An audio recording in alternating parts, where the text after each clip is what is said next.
A ver, detente un segundo y piénsalo bien. Nos han contado la misma historia 1000 veces, ¿no? La bandera que parece ondear en el vacío, el saltito torpe sobre el polvo, el famoso mensaje del pequeño paso para el hombre, todo muy limpio, muy heroico, muy de película de Hollywood de los años 60. Pero, ¿qué pasaría si te dijera que esa versión es solo el envoltorio de regalo? Una fachada construida para las masas mientras la verdadera historia ocurría en las sombras. Lo que hoy vamos a abrir aquí, en la gran escena, es la verdadera caja negra de la misión Apolo 11.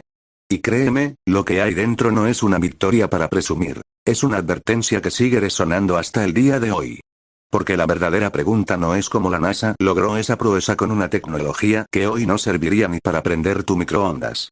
No. La pregunta que debería quitarte el sueño es, ¿qué fue lo que se encontraron allá arriba que nos obligó a salir corriendo? ¿Por qué, tras gastar trillones de dólares, cancelamos todo de golpe cuando estábamos en la cima? Prepárate, porque estás a punto de escuchar los detalles que los libros de texto decidieron olvidar. Estás a punto de entrar en el secreto mejor guardado de la humanidad. Ponte en situación, bro. Imagínate encerrado en una cápsula de metal del tamaño de un closet, flotando en el vacío más absoluto, negro y hostil que puedas imaginar. Atrás de ti, la Tierra es solo una canica azul que se va haciendo chiquita, recordándote que estás a miles de kilómetros de cualquier ayuda.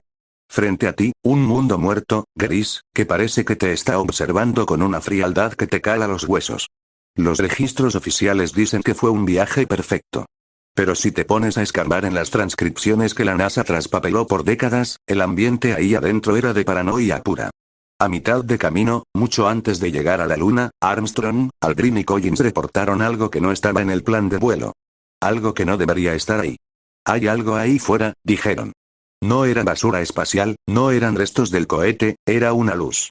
Una luz sólida que mantenía exactamente la misma velocidad que ellos, como si los estuviera escoltando. O peor, como si los estuvieran vigilando para asegurarse de que llegaran a un lugar que ya tenía dueño. En las grabaciones originales se escucha a los astronautas confundidos, preguntando a Houston si el módulo de despegue estaba cerca de ellos. La respuesta de la NASA fue un frío. No, eso está a miles de kilómetros de su posición. Entonces, si no era suyo, ¿qué era esa luz que los seguía en la oscuridad total? ¿Por qué la NASA les pidió que cambiaran de frecuencia en ese preciso instante? Y luego llegó el momento de la verdad, el descenso. Ahí fue donde las cosas pasaron de tensas a simplemente aterradoras. Mientras el módulo Águila bajaba hacia la superficie lunar, las computadoras empezaron a gritar. Alarma 1202. Alarma 1201. Imagínate la escena. Estás a punto de aterrizar en un mundo desconocido y tu única herramienta de navegación empieza a fallar por una supuesta sobrecarga de datos. Era como si una fuerza invisible estuviera inundando los circuitos para dejarlos ciegos justo antes de tocar el suelo. En Houston, los ingenieros estaban sudando frío. Estuvieron a un segundo de abortar la misión y dejar a esos hombres a su suerte. Pero Armstrong, con una calma que te juro que da miedo, decidió ignorar las máquinas.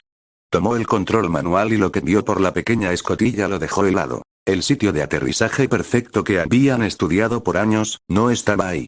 En su lugar, el terreno era un campo minado de rocas gigantes y cráteres profundos que no aparecían en ninguna fotografía previa. El combustible se acababa. 30 segundos de autonomía. 20 segundos. El polvo se levantó como una neblina de ceniza y, de repente, silencio. El Águila ha aterrizado. El mundo celebró con gritos de alegría, pero dentro del módulo, nadie festejó. Se quedaron callados casi un minuto, mirándose a los ojos, sabiendo perfectamente que lo que acababan de esquivar no fue un error de cálculo, sino una advertencia de que ese lugar no era para nosotros. Pero aquí es donde la historia oficial se rompe por completo y es donde la mayoría de la gente deja de preguntar. Hay un vacío de 2 minutos en la transmisión pública que todo el mundo estaba viendo en directo por televisión. 2 minutos donde la señal simplemente se perdió. ¿De verdad te vas a creer que en la misión más costosa e importante de la historia de la especie humana, se les fue la señal justo en el momento más crítico? Lo que los radioaficionados de la época dicen haber interceptado en canales médicos privados es para que se te ponga la piel de gallina. Se dice que Armstrong susurró con la voz entrecortada. Están aquí, están en el borde del cráter. Nos están mirando. Se habla de estructuras enormes, de naves que desafiaban cualquier ley de la física conocida. La NASA siempre dijo que fue una interferencia de radio causada por el equipo. Pero entonces, ¿por qué Armstrong, el hombre más valiente de la Tierra, regresó y nunca más quiso hablar del tema? El tipo se volvió un ermitaño. Evitaba las cámaras como si fueran armas.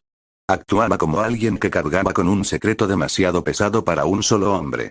Años después, en un evento privado con estudiantes, Neil dijo una frase que todavía hoy hace que los científicos se pongan nerviosos. Hay capas de verdad que están protegidas de la vista del público por un motivo. ¿A qué verdad se refería, bro? ¿Qué fue lo que vio Neil en el fondo de ese cráter que lo cambió para siempre y lo alejó del mundo? Pero el misterio no se queda en lo que vieron, sino en lo que la luna es en realidad. ¿Has oído hablar del experimento de impacto? En misiones posteriores, la NASA estrelló intencionalmente una parte de un cohete contra la superficie lunar para medir las ondas sísmicas. ¿Sabes qué pasó? Los científicos se quedaron mudos. La luna vibró como una campana durante más de una hora. Como si fuera una estructura hueca. Una esfera metálica cubierta por una capa de polvo de kilómetros de espesor. Esto refuerza una de las teorías más locas pero persistentes. Que la Luna no es un satélite natural, sino una base antigua, un observatorio o un escenario puesto ahí por alguien mucho más antiguo que nosotros. Eso explicaría por qué los astronautas notaron que el polvo lunar huele a pólvora quemada. ¿Cómo puede oler a quemado un lugar donde no hay combustión? A menos que la Luna haya sido el escenario de una guerra que terminó hace eones y nosotros estemos caminando sobre sus cenizas. Y hablemos de la evidencia visual, porque ahí es donde la NASA se metió en un callejón sin salida. Si miras las famosas fotos con ojos de alguien que sabe de óptica, las sombras no tienen ningún sentido. En un lugar donde solo hay una fuente de luz, que es el Sol, las sombras deberían ser todas paralelas. Pero en las fotos del Apolo 11, las sombras se cruzan, se curvan y cambian de tamaño de forma imposible. Pero hay algo más. La famosa roca con la letra C. En una de las fotos oficiales, se ve claramente una piedra marcada con una letra perfecta, como si fuera parte del inventario de un set de grabación. Y luego están las retículas de las cámaras Hasselblad. Esas pequeñas cruces que sirven para medir distancias. En varias fotos, la retícula aparece por detrás de los objetos. Físicamente, eso es imposible, a menos que la foto haya sido manipulada o que el objeto haya sido añadido después sobre un fondo preexistente. ¿Acaso la NASA tuvo que retocar las fotos para borrar algo que realmente estaba detrás de los astronautas? ¿Algo que el público no podía ver sin entrar en pánico? Mientras Armstrong y Aldrin exploraban, no podemos olvidar a Michael Collins. Él se quedó solo en el módulo de mando, dando vueltas por el lado oscuro de la Luna. Durante 48 minutos en cada vuelta, él era el hombre más solo del universo, sin contacto con la Tierra ni con sus compañeros. En sus diarios personales, Collins escribió sobre una paz profunda, pero también sobre una sensación opresiva de ser observado desde esa negrura absoluta donde la luz del sol nunca llega. ¿Qué hay en ese lado que la Tierra nunca ve y que la NASA se niega a mostrarnos con imágenes de alta resolución incluso hoy? Se habla de ciudades de cristal, de bases antiguas que llevan ahí millones de años. Collins regresó con una mirada perdida, como si lo que experimentó en ese silencio absoluto le hubiera roto la percepción de la realidad para siempre. Lo más sospechoso de todo viene después. Cuando regresaron a casa, la famosa conferencia de prensa no fue el desfile de victoria que todos esperábamos. Búscala tú mismo, te lo reto. No vas a ver a 3 héroes celebrando la mayor hazaña de la historia. Vas a ver a 3 hombres que parecen haber regresado de un funeral.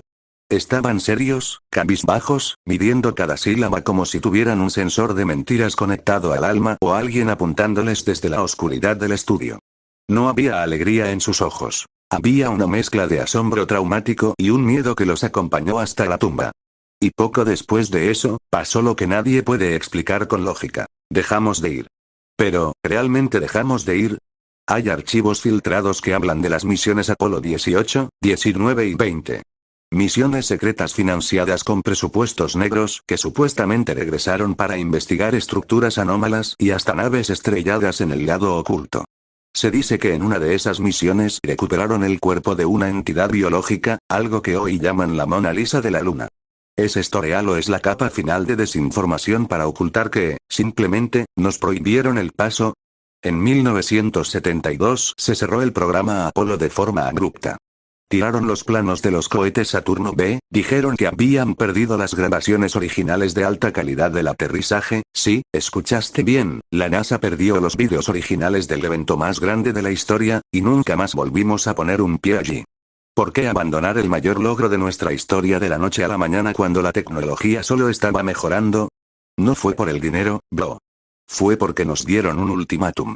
Nos dejaron entrar una vez, mirar lo que no debíamos y nos dejaron claro que la luna ya tiene dueños y nosotros no somos más que intrusos que tuvieron mucha suerte de salir vivos de ese lugar. Nos dijeron que podíamos jugar en nuestro jardín, pero que el cielo nocturno ya estaba ocupado. Hoy, la luna sigue ahí arriba, brillando con esa luz fría y pálida, guardando el secreto de lo que Armstrong vio realmente en aquel borde del cráter. Lo que pasó en 1969 no fue el inicio de una era dorada, fue el cierre de una puerta que quizás nunca debimos intentar abrir. Nos quedamos con las fotos borrosas y las banderas desteñidas, mientras allá arriba las sombras se siguen moviendo en direcciones que la lógica no explica. Así que la próxima vez que mires al cielo nocturno, recuerda que no estás viendo solo una roca. Estás viendo un testigo mudo de que, en esta gran escena del universo, somos apenas unos actores de reparto que olvidaron su guión frente a algo mucho más antiguo y oscuro de lo que jamás nos atrevimos a soñar. Esto es la gran escena. Suscríbete si te atreves a ver la verdad que otros prefieren ignorar.